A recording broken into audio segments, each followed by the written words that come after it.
Welcome back, Rankers. A couple of things today. I just wanted to show you some stats that we're seeing now on our bright new shiny site. And also, I'm about to do an interview with David Meerman Scott in a few seconds, so stay tuned for that one. First of all, a lot of you know that we moved from a Joomla site. Well, actually, we moved from a Mambo site, which I built in about 2005, Mambo 4.3, and then I upgraded about 20 times to eventually became Joomla 1 point something. 1.5, I think.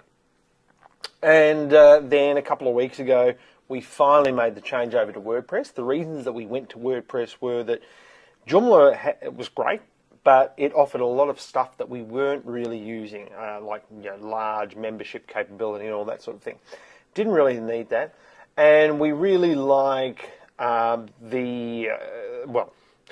really likes WordPress more than we do, it would seem. So it lays out a lot of the things like canonical tags, no follows, all these things, and really signposts the content well for Google. So it's been going for a little while now, but I just want to share these stats with you. If you're not using Webmaster Tools, then you probably shouldn't be watching this show. Because Webmaster Tools, to me, is probably the best SEO tool out there. And by that I mean it's going to tell you a lot of things that Google knows about your site and likes or doesn't like. For instance, crawl errors, really important.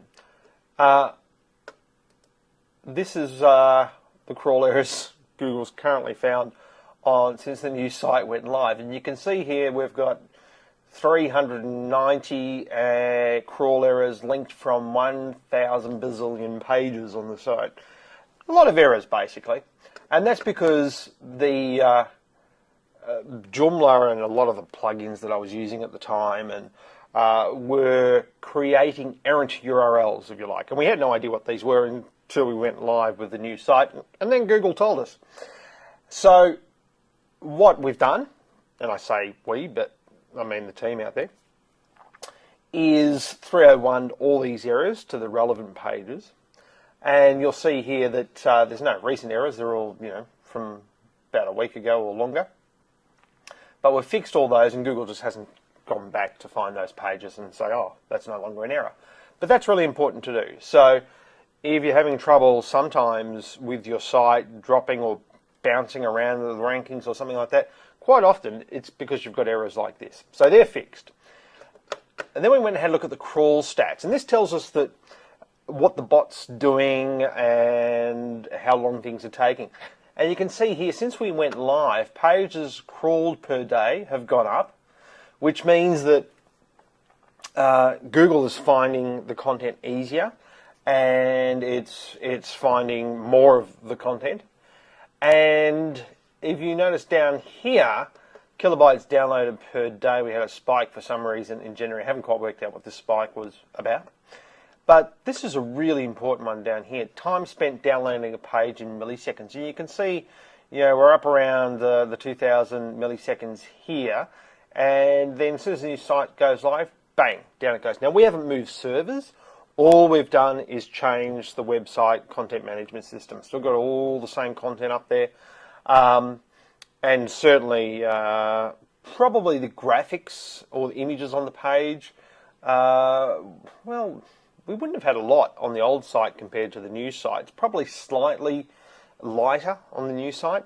But why this is really important is because, as we found out last year with Google Caffeine, what Google's trying to do, as well as crawl as much of the web as possible, is make its experience better for the users, or in the words of the soon-to-be former CEO Eric Schmidt of Google, make the web faster. And by that, they mean they want to send people to fast-loading sites or fast-loading pages. Therefore, they're going to reward a fast-loading page over a slower-loading page. So that's why this is important. Now, if you're going to have a look at site performance under the lab section, it's a bit screwy still. It really doesn't. It contradicts what you're seeing in this part, the other part of Google Webmaster Tools. It says that basically our page load time or performance overview is vertical, which is wrong because the crawl stats show something different. But you'll see here in the site performance, it says these estimates are of low accuracy, meaning that the bot hasn't had enough data to assess whether these numbers are real. And that's why quite often you'll see your site performance graph just be all over the place. But go and have a look at your crawl stats and have a look at the average time spent downloading a page, because that's really important. And of course, since we did that, our rankings have gone up for several key phrases. I'm not going to show you what they were because I know there's a lot of SEOs that watch this show. And but if you've been watching the show long enough, you'll probably know what they are. But a lot of those rankings have improved, and we're very happy with that. And we've even got some new rankings. All right, let's have the interview with David Meerman, Scott. Okay, I just did the interview with David, and it was sensational, not because of my questions, but because of his responses. And I was going to put it in the show, but it's gone for 22 minutes. So what we're going to do, we're going to put it up as an MP3, as a download for your portable audio players, and also we're going to put the whole interview up on YouTube.